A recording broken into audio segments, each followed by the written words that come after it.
A traveling tradesman spots a noble lady sitting alone on a bench, enjoying a sandwich, and it looks really tasty, so he approaches her and asks if she'd let him try some.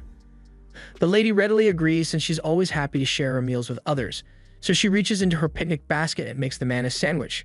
When he tries it, he is delighted by how delicious it tastes, so he asks the lady if she'd share the recipe with him. However, he probably should have asked that before he ate it because the girl informs him that the sandwich had blackhorn wolf meat in there. The tradesman awkwardly excuses himself and throws up next to a tree because he never could have anticipated that she'd give him a monster meat sandwich. Blackhorns are notorious for their poisonous flesh, so he thinks the lady must be insane to be eating it so casually, but while she may be weird, she's not stupid. She went through a lot of effort to process the meat so it would be safe enough to eat, but so far, no one has been open-minded enough to give her food a fair chance. A few days later, Melf is attending a banquet and she can't get enough of the wide variety of meat she gets to stuff her face with. Everything here is both delicious and well presented, so she's having trouble deciding what to eat next. But before she could wander off on her own, Mrs. Talbot walks over and reminds her that she's not here for the food. The autumn banquet is an excuse for all the nobles in the land to gather and associate with one another for political reasons, so in plain terms, Melf is here to find a different kind of meat. She didn't actually want to come since she knew she'd be bored out of her mind, but her stepmom threatened to send her to a monastery and have her become a monk if she didn't get engaged by the end of the year, so she had no choice. Her dad wasn't as pushy about it, but he did still ask her to find someone soon, which is why she agreed to attend this event. But things aren't going well for her since all the nobles here recognize her as the monster meat muncher, and they don't want to get involved with her. She decides to head to a different section of the party where most of the knights have gathered, and she plans to find a knight who hasn't heard the rumors about her and convince him to get married to her before he finds out about her little hobby. But before she could actually talk to anyone, a huge commotion breaks out as several nobles scream that monsters are attacking the banquet. Can't say it's surprising since this was bound to happen when you hold a banquet with tons of food in the middle of the forest, but that's not the point right now. Melf starts running away along with the rest of the nobles as the knights charge forward to confront the monster, but then she notices an old couple nearby who seem to be having some trouble. She goes over to ask them if everything is alright, but while the couple isn't hurt, the man's walking stick just broke, so he can't get up on his own anymore. Melf offers to help him stand so they can all get out of here, and they are grateful for her assistance, but just then their eyes go wide because there's something huge behind Melf. She turns around and is shocked to see a wild blackhorn standing right there. There's still enough time for her to run without the monster noticing her, but if she did that, then the old couple would be left in harm's way. So instead, she starts shouting to get the monster's attention and bait it into following her away from the old-timers. She's glad that she managed to save them, but there's no way she can outrun it, so this might really be the end for her. However, just as she was about to be trampled, a lone knight dashes forward and beheads the blackhorn in one swift motion. His name is Roger Galbraith, and he is well known as the Blood-Mad Duke because of how ruthless he is when it comes to battles. And the people here really seem to enjoy gossiping because Roger just saved all their lives, but they're too busy murmuring about how terrifying he is to thank him like normal people. Melf falls silent at the realization that the man before her right now is the famous blood-crazed Duke, and she's not sure if the rumors about him being a blood-crazed serial killer are true or not, but that doesn't matter to her right now because Roger is way too hot for her to care. She gets up and introduces herself to him, which comes as a surprise to Roger since most women would have run away from him by now in a situation like this. Just then, Melf notices some of the blackhorn blood dripping towards Roger's mouth, and she frantically asks him to wipe it off before he accidentally ingests it, because the blood of a corrupted blackhorn is incredibly toxic to people. And even if it wasn't corrupted, she knows from personal experience that ingesting the raw blood of a beast will give you severe diarrhea. Roger doesn't know what to say at this point since he has never met a girl who knows so much about monsters, and Melf soon realizes that she might have freaked him out by talking too much. Roger appreciates Melf's concern, but he already has some holy water ready to deal with any potential blood poisoning. He even offers some to Melf since even though she probably didn't swallow any blood, it never hurts to be safe. Roger then notices that her dress is covered in blood, so he offers to take her somewhere so she can get a replacement, but while Melf appreciates the gesture, she tells him that it won't be necessary. Monster blood washes out really easily with a little warm water and baking soda, so her dress isn't ruined or anything. But that's not what Roger was referring to. Most nobles are disgusted by the mere thought of wearing clothes tainted by monster blood, so he wonders why it doesn't seem to bother her. Without thinking, Melf blurts out that she butchers monsters all the time, so she's used to getting covered in blood every now and then. Roger is shocked to learn that Melf butchers monsters, and she realizes she has said way too much, so she apologizes for it. But instead of being disgusted by her, Roger bursts out in laughter because he recalls hearing rumors about Melf eating monsters, and he can't believe it's actually true. Monsters in this world are very different when compared to regular animals. Due to the magical energy that their bodies contain, consuming monster meat typically causes vomiting and fevers, so it is generally discarded, but Melf always thought that was wasteful. There's no point in hiding it now, so she admits that the rumors are indeed true, and that when she looks at that corpse over there, the only thing she can think about is how tasty the meat would be. But she realizes saying it out loud makes it sound even worse. By this point, she expects Roger to awkwardly shuffle away any minute, so she puts on her best. I don't know what to do anymore, smile and waits to see what he does. But as it turns out, Roger is actually enchanted by the lovely smile on Melf's blood-covered face. So much so that he can barely look her in the eyes, so instead he grabs her hand and starts leading her away from the party. After a while, Roger realizes he should probably say something so things don't get awkward, so he asks Melf if the monster meat actually tastes good. This isn't the first time someone has asked Melf this question, but it usually doesn't end well when she gives an honest answer. She tells Roger that blackhorn meat actually tastes a lot like beef, but while most would sneer and disregard her opinion as crazy talk, Roger actually seems to be taking her seriously, and that's a first for her, so she's really happy.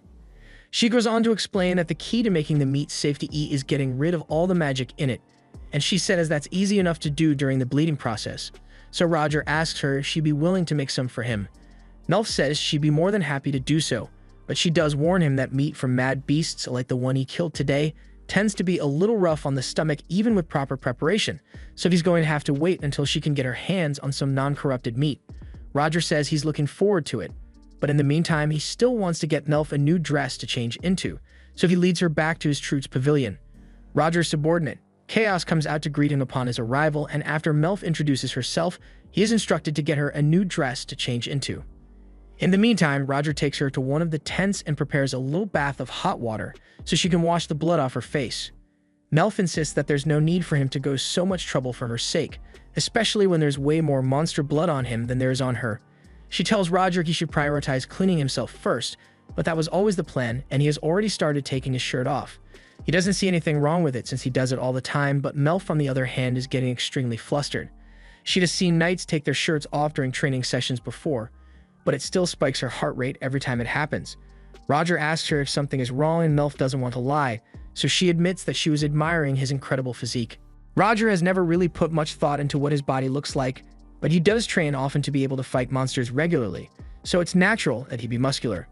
Melf thought he looked cool when he beheaded the Blackhorn, so she asks him if she'd be able to learn how to do that as well. Roger says anyone can learn to do what he did, but in Melf's case, her arms aren't conditioned for it, so she'd be better off leaving the fighting to him. He asks her if there's any particular monster she'd like to try since he'd be willing to hunt it down for her.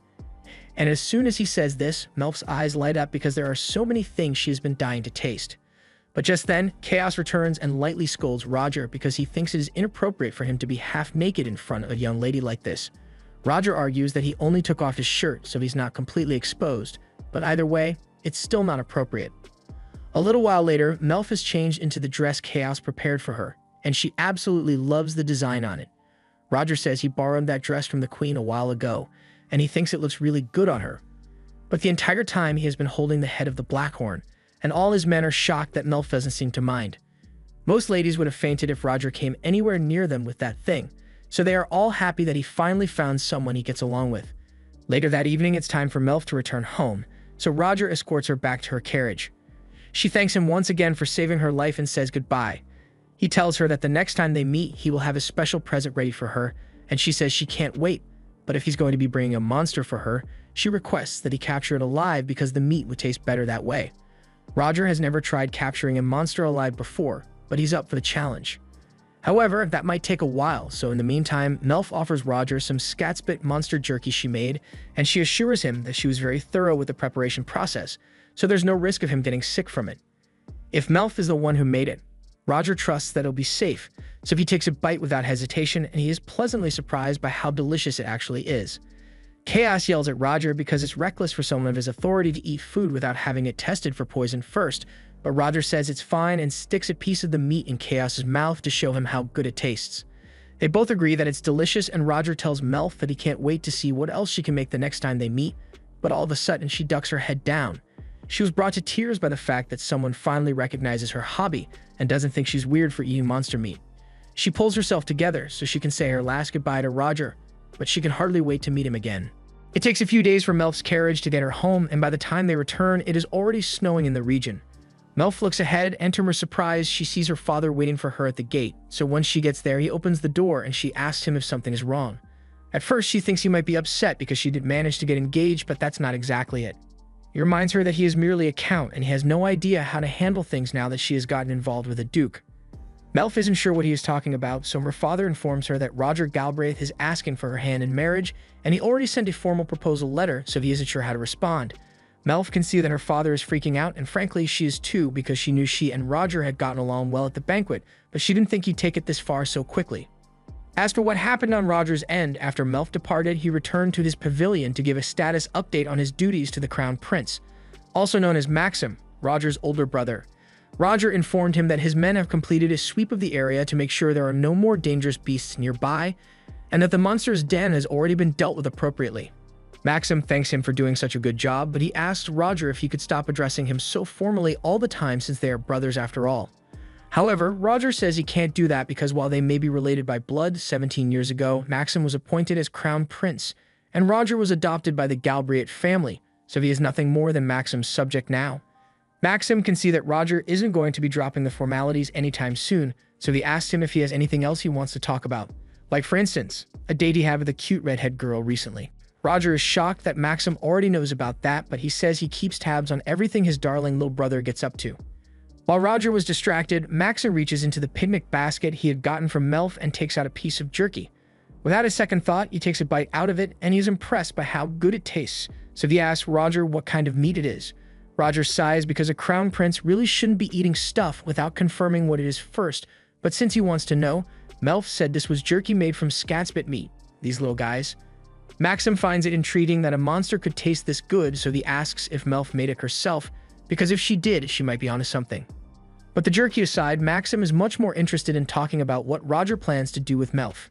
Normally, it'd be unheard of for the daughter of a count to be involved with a duke, but Roger has had an undisputed L streak with the ladies, so meeting Melf might be a once-in-a-lifetime opportunity for a loner like him. Roger has no interest in listening to his brother's teasing, so he says he has nothing more to report and walks out of the tent. He finds it annoying that his brother keeps butting into his business all the time, but he admits to himself that Maxim may be right. It's not often that someone takes a genuine interest in Roger, much less someone who is as brave and captivating as Melf, so he needs to think about his next move carefully.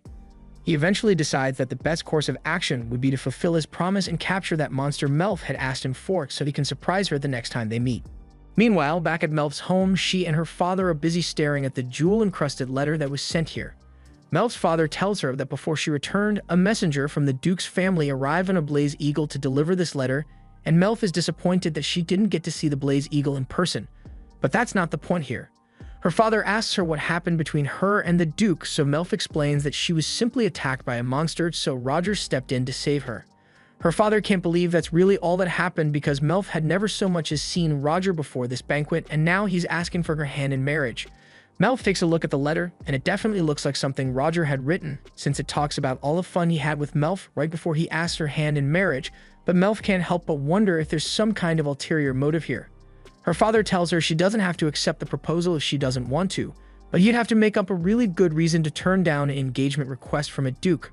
Later that night, Melf takes a closer look at the letter Roger sent, and she comes to the conclusion that he must love monster meat just as much as she does, so he wants to get closer to her so he will have someone to share the hobby with.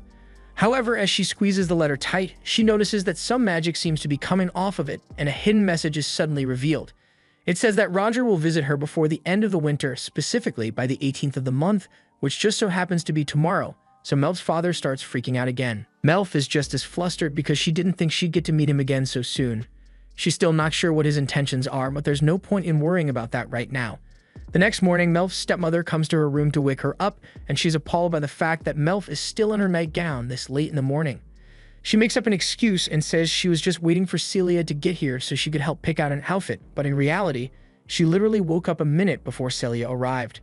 As far as stepmothers go, Celia isn't particularly mean to Melf, but she's not very nice either, and she never misses a chance to scrutinize every decision Melf takes. She knows she was the one who insisted on Melf finding a husband as soon as possible, but she asks her what she was thinking choosing the blood-mad Duke of all people. Melf couldn't care less about all of Celia's comments, so she just stands there silently while her maids get her dressed, but all of a sudden she hears a loud roar outside, so she rushes to open the window and sees a flock of glacial dragons approaching. Glacial dragons are common around here, so Melf realizes this must be Roger's envoy, and a few moments later he flies up next to Melf's window and tells her he's here to ask for her hand in marriage. He also mentions that he brought the gift he promised her last time, and she's excited to hear that, but Celia is terribly frightened by the dragon, so she yells for Melf to close the window immediately. Melf leans outside and asks Roger to land the dragons over by the northern pasture, and once he's gone, she closes the window and buries her face into the curtains to hide how much she is blushing. She already knew Roger was handsome, but seeing him riding on a dragon so casually made him look way cooler than usual, and her heart is beating so fast that she doesn't know what to do. While Melf was trying to calm herself down, Celia has been trying to get her attention for a while now, and when she finally gets through to her, she tells Melf that she's going to lie down for a bit because seeing that dragon made her feel ill. As she is leaving, she grumbles to herself about how Roger must really be insane to be riding dragons around like that, and that he's not fit to be a duke, but Melf refuses to let her badmouth Roger any further, so she tells Celia that she intends to accept Roger's proposal, and she'd appreciate it if Celia would refrain from speaking about her future husband that way. Celia leaves the room in a huff after that, and an hour or so later Melf meets with Roger out in the pasture. There she explains to him that she only found out that he'd be visiting when she read his letter yesterday, so she wasn't able to prepare anything for him, but Roger doesn't mind. If anything, he should be the one apologizing for showing up so abruptly. Just then, Chaos speaks up and says the only reason they came so quickly was because Roger couldn't wait to see her again, but Roger tells him to stop spouting nonsense. Anyway, Roger asks Melf where she'd like him to drop off her gift, and as he says this, he points over to a cage wrapped in a cloth, so Melf's eyes light up at the realization that he really did capture the monster for her. She knows she's the one who asked for it, but now she feels a little bad for making him go out of his way for her sake. Roger notices that she's acting a little strange, so he asks Melf if something is wrong, and all of a sudden she looks up and sincerely thanks him for his effort. She asks if it would be okay for her to take a little peek inside, and Roger sees no issue with that, so he leads her over to the cage. Melf doesn't see any movement coming from it, so she asks Roger if he already killed it, but he pulls the cloth away to reveal that the Moodle is still very much alive, just unconscious. And not only that, he managed to nab a golden-furred royal Moodle, which is extremely rare. Moodles are monsters similar to cows, which usually have white fur, but royal Moodles develop a gold color as they grow, making their fur incredibly valuable for things like coats and scarves, but their meat often ends up being discarded, which Melf thinks is such a waste. Melf has never gotten to try one before, but since it's a herbivore that only feeds on fruits and mushrooms, she expects that it'll taste delicious. But that aside, finding one with fur this nice is rare, so Melf asks Roger if he's really sure he wants to give her something this valuable. Roger tells her he wouldn't have gone through all the trouble of capturing it alive if he wasn't going to give it to her, and Melf is really happy to hear that because it means she is free to prepare it in any way she chooses. She can't express just how happy Roger has made her, and it's clear that seeing her like this has Roger really flustered, so Chaos and the others just stand back and let him have his moment. A little while later, Melf's father arrives to formally greet Roger, and he thanks him for making the long journey out here. Roger apologizes for showing up so suddenly, but he said he wanted to get a response to his proposal before winter set in, and Melf had been so excited by the Moodle that she almost forgot that Roger is here to ask for her hand in marriage. She asks her father for permission to let Roger's dragons hunt in the mountains, and he isn't opposed to the idea, but he is a bit confused because he assumed that Moodle over there was meant to be food for dragons. However, Melf tells him the Moodle is actually for her. Melf's dad is surprised to hear that since he didn't think Roger knew about her hobby, but she tells him Roger actually went out of his way just so he could try some of her monster cooking. And on that note, she asks her dad for permission to open a research facility so she can start preparing the Moodle as soon as possible. Her dad worries that seeing Melf butcher a monster might be off-putting to Roger, but he speaks up and tells Melf's father that he understands her to some extent, and he is also aware of the nasty rumors surrounding her, and he is proposing despite them. Hearing that Roger is so interested in Melf is the best news her dad has heard all day, so he tells Roger that he should make himself at home. But before that, Roger says he'd like to do something about the gift he brought before it wakes up since it's still alive. Melf's father is shocked to learn that Roger brought a living Moodle here, but Melf was the one who asked him to capture it alive. On that note, since he's here, Roger says he'd like to watch the preparation process, so her dad tells her to show him to her research facility. Roger and his men take off on the dragons to start heading towards the facility, and Melf is having a great time since she has always wanted to try riding a dragon. As the facility comes into view, Melf points it out to Roger, but he can sense a bit of hesitation in her voice, so he asks her if something is wrong. Melf plays it off and says she's just nervous about riding a dragon for the first time, but that's not actually what's bothering her. She's happy that Roger doesn't mind her eating monster meat, but she won't know if he is truly okay with it until he has seen how she prepares it, and she is rather nervous because she's not sure how he will react. Upon arriving at the lab, Roger notices an ancient magic circle inscribed onto the floor. He asks Melf about it, so she explains that it was originally her mother's creation, but she made some improvements to it. She says this is what she uses to prepare the monster meat, and Roger thinks it's a genius idea, but he wonders how she manages to pull it off since it would be difficult to drain all the magic out of a monster corpse with just this circle. Melf tells him there's actually one more tool used in the process, so she goes into the storage shed and pulls out a quartz flask. She explains that she uses this to draw out the beast's mana and blood at the same time. And while it may look ordinary right now, once she starts the process and applies her magic to it, she says it will become a lot more colorful. Roger is impressed by Melf's craftsmanship, but now that she has explained how it works, she would like to request a favor from Roger. She knows this may sound a little strange, but she says she wants to see him use his sword to behead a monster again. A little while later, Melf says she's ready to begin, but cleaning the moodle by herself is going to take a while, so she asks Roger for a little help, and with a wave of his hand, his subordinates immediately get to work. Knights are usually in charge of harvesting valuable materials from the monsters they kill, so they are really efficient at it, and in a few minutes, the moodle has been completely sheared. Melf loves how fluffy all the golden moodle fur is, but that's not why they are here, so Roger takes off his jacket and asks Melf if she's ready to have him beheaded. Melf says a little prayer for the moodle and promises not to waste any of its meat before activating the magic circle and giving Roger the signal to go ahead. He raises his sword and, in one swift motion, the moodle's head is severed from its body. Roger's strike was so fast and precise that Melf could barely keep track of it, but now that the moodle has been slain, it's time for her to extract its blood and magic. She holds the flask and chants another incantation, causing the blood in the carcass to flow into the flask, but this is the first time Melf has ever worked with such a large beast, so there's a lot more magic blood than she thought there would be. The flask begins to crack as it is filled beyond capacity, and Melf is starting to panic because she can't stop once the spell has begun, but fortunately, Roger is right beside her, so she explains the problem, and he grabs a replacement flask to swap out with the full one. Thanks to his help, Melf is able to complete the spell unimpeded, and the moodle is successfully drained of all its blood.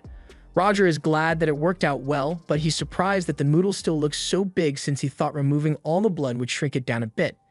Melf explains that the spell she used specifically targets only the monster's blood, leaving all other moisture intact to preserve the flavor. Roger is once again impressed and asks how the spell was developed, so Melf explains that 17 years ago, this region was suffering a severe famine. Hundreds of people had already died of hunger since the land here is poor in resources and the soil is hardly fertile, so Melf's mother began researching ways to make use of the abundant monster population here. The process is still a bit complicated right now, but if Melf figures out a way to simplify it further, then anyone would be able to use it, and it would transform monsters from a dangerous nuisance to a valuable food source. That's why Melf chose to take the challenge after her mother's passing, but she admits that she also has a lot of fun sampling rare monsters from time to time. Roger can tell that Melf's goal is a noble one, but he has one more question he would like to ask. He holds up the flask of magic blood and asks her what she intends to do with it. Melf says she just uses the magic energy from it to start fires and power the lights, and this much should last around 2 months before she needs to refill, but Roger is surprised that that's all she uses it for. Melf asks if there's another way to use it, and Roger bursts out laughing at the realization that she really has no idea what she has achieved. He explains that Melf has accomplished something that even the royal court mages have struggled to do for years. She has found a way to extract and store pure magic essence in a bottle, and in the wrong hands, something like this could be used to create weapons of mass destruction. She had no idea she was essentially making bombs, but Roger says it's not a problem since he knows she would never harm anyone. He's just glad that the rumors about her drinking the blood aren't true, because with how bewitching her hair looked, he was starting to worry that she might be a vampire. Melf gets flustered by Roger's compliment, and she doesn't know what to say, so without thinking, she starts talking about how dazzling Roger looked when he rode in on his dragon earlier, until they both get embarrassed and just stand there in silence. This is becoming hard to watch, so Chaos interjects and reminds the two that there's still a lot of work to be done, so they awkwardly shuffle away. A little while later, Melf comes up to Roger with a hunting permit. Roger had fed the moodle's organs to his dragon, but it wasn't enough for them, so he needs to go out and catch some more monsters before they become fussy. Just then, Roger's stomach begins to growl, indicating that he's really hungry as well, So even though they are technically meant to wait till dinner time, Melf suggests that it wouldn't hurt to try a few pieces of the meat right now. The two take a few cuts of the meat, and just as they are about to begin cooking, Roger remembers that he brought something special for this occasion. He takes out a slice meal and tells Melf to give it a try, so she tastes a small piece, and she is astonished by the combination of flavors it has. Roger explains that he swiped this from his head chef before he left home, and it is apparently a blend of various spices, so it goes really well with meat. Roger and Melf prepare 2 skewers and are practically drooling in anticipation as they wait for it to cook, but while they are standing there, Chaos sneaks up on them and asks what they think they are doing. Roger tries to cover it up and says there's nothing going on here, but Chaos can clearly smell the delicious aroma coming from over here, so there's no hiding it. Roger then remembers the hunting permit he got earlier, so he takes it out and tries to get Chaos to go away by ordering him to go get some monsters for the dragons. Chaos says he will gladly do so, but he wants Roger to come with him since he is their best fighter. Roger tries to get out of it by saying he is busy with Melf here, but Chaos guilt trips him by asking what kind of commander sneaks himself a snack while his team is starving.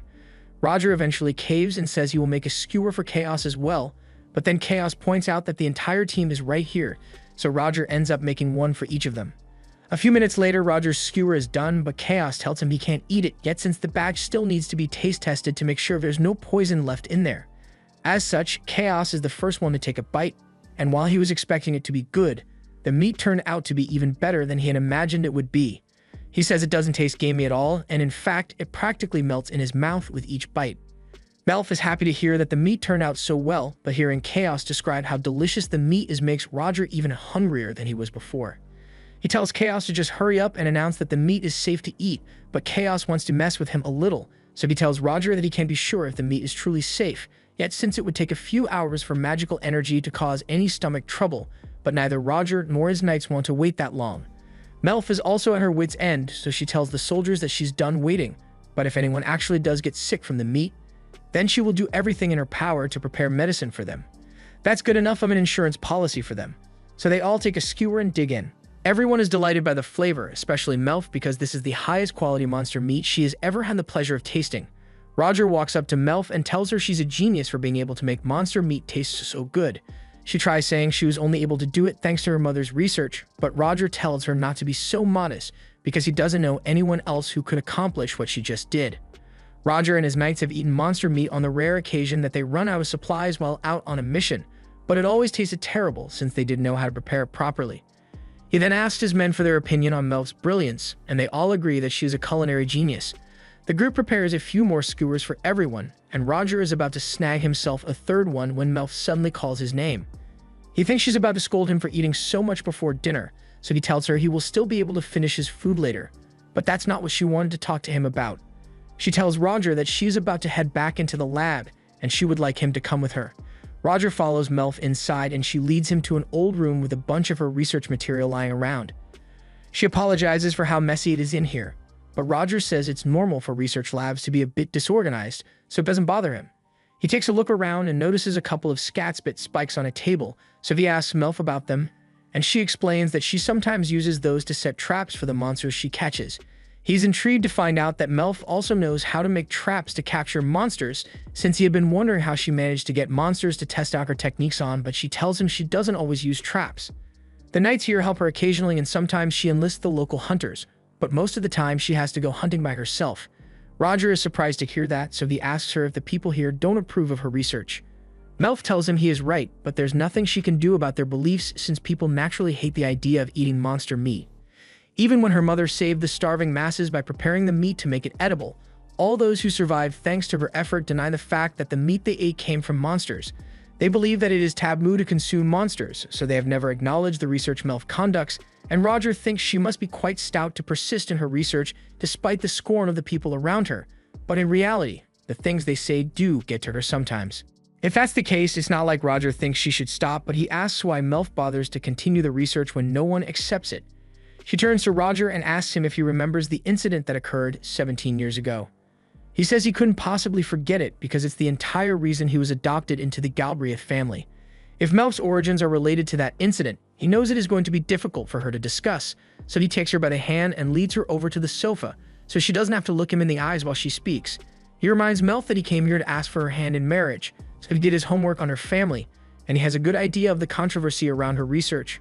but he says he doesn't want her to give up on it. He tells her that if she marries him, then with the resources from the Galbraith family, she would be able to continue working unimpeded. Melf tenses up a little and tells Roger that if he wants to learn about her research, then she will be more than happy to teach him everything she knows, so there's no need to force himself to marry her. However, that's not what he meant at all. He says she's the one he wants to learn about, and he knows he's not exactly the best option for a partner since he is well known as the blood-mad Duke, but he wants to know what Melf thinks about him. He looks to Melf for an answer, but she is too stunned to speak right now because this entire time, she had convinced herself that Roger was only interested in her because of her monster meat research, so she can't believe he actually likes her as a person. This was the end of episode 3.